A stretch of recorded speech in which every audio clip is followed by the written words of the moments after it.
So it seems like I upset a lot of people with my Fortnite on the Series X to One X comparison video, and there are a few other things I want to clear up in this video, and so that'll include my thoughts on the Xbox Series X, my thoughts on Fortnite and exactly why I found it disappointing on the Series X or next-gen consoles, and then finally addressing some good points and questions that thoughtful commenters have brought up. For the purpose of this video, I played a Rumble match on both the One X and Series X at 4K resolution, and I'm just going to use side-by-side footage of both matches. This will be completely unedited, and you can all laugh at how bad I've gotten at this game in the last half a year or so. Okay, so first, my thoughts on the Series X. A lot of people got the idea from my last video that I hated the Xbox Series X, or that I was saying the Series X is not worth it, and that it's the console's fault that I found Fortnite disappointing, and just that I have negative feelings toward the Series X. Well, let me set the record straight that I actually really enjoy the Series X overall, and feel like as a console, it's a far superior one to the Xbox One X. I still think Fortnite is disappointing on the Series X,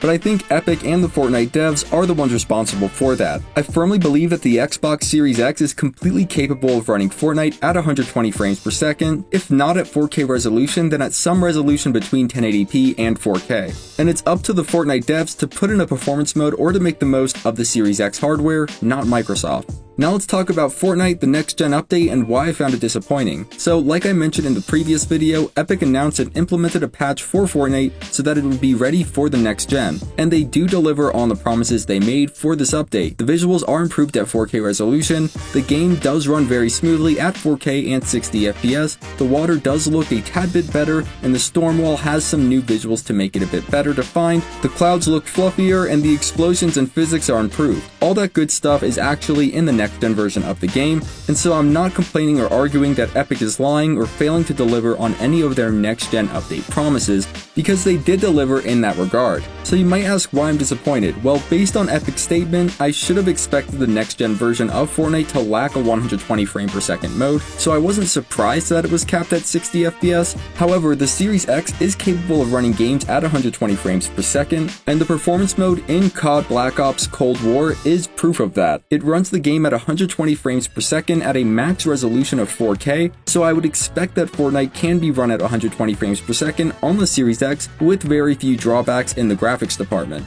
So that is the main reason why I'm disappointed. Overall, I still think Fortnite, if not now, then at some point in the past, is a great game, so I'm not trying to rain on the parade of those who like Fortnite. Okay, to finish this video, I'm gonna address some comments and good points that thoughtful commenters have made on my last video. First is a really great question and is asking why the gameplay from the Series X looks so much smoother than the gameplay from the One X. So first, when I was actually playing the game on both the Series X and the One X, they were pretty much equal in terms of how smooth they ran and appeared. For some reason, when capturing gameplay recordings on the One X, the smoothness also gets downgraded and appears to be lower frame rate and more choppy. On the other hand, the Series X seems to capture the gameplay as it appears when playing, and so it looks very nice and smooth for everyone that then watches the videos. And this was on Fortnite, Rocket League, and I'm going to assume on most other games as well.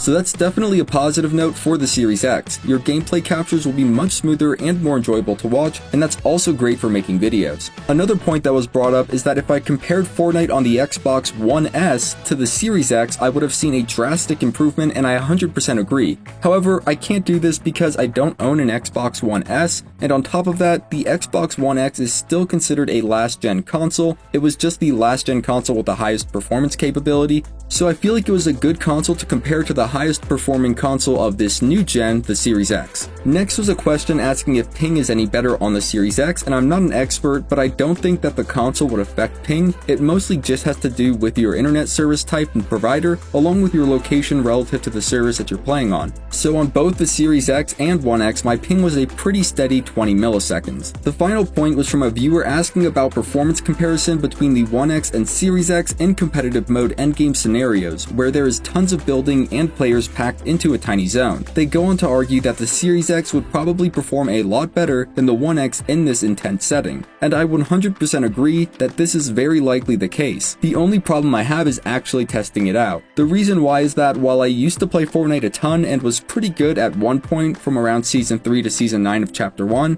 well, my life has more recently become busy with other ventures and responsibilities, and I just don't play as much Fortnite anymore, at least not in the competitive sense. So I'm kind of embarrassed embarrassingly bad at this point and really struggled to make it to the end game of high-ranked competitive matches where you would find those intense build fights. I did, however, play a full match of Rumble on each console, the One X and Series X, at 4K resolution, and I'll admit the game does look noticeably better on the Series X, especially with how the light glints off the shiny Iron Man outfit, and also when I got into fights with multiple opponents in Rumble, I noticed moments where the FPS dropped down to about 40 or less on the One X, whereas on the Series X, FPS stayed pretty steady at around 55 FPS or higher. So that's what I have to say about that, and it was an excellent point to bring up. If anyone owns a Series X and is still good enough in Fortnite to test out the system in the end games of high-ranked competitive matches, please share your experience with the new console in the comments below. So hopefully this video more accurately represents and communicates my views on the next-gen version of Fortnite, and also hopefully I answered some of your questions that were left unanswered on the last video. If not, you can always reach out and ask in the comments below.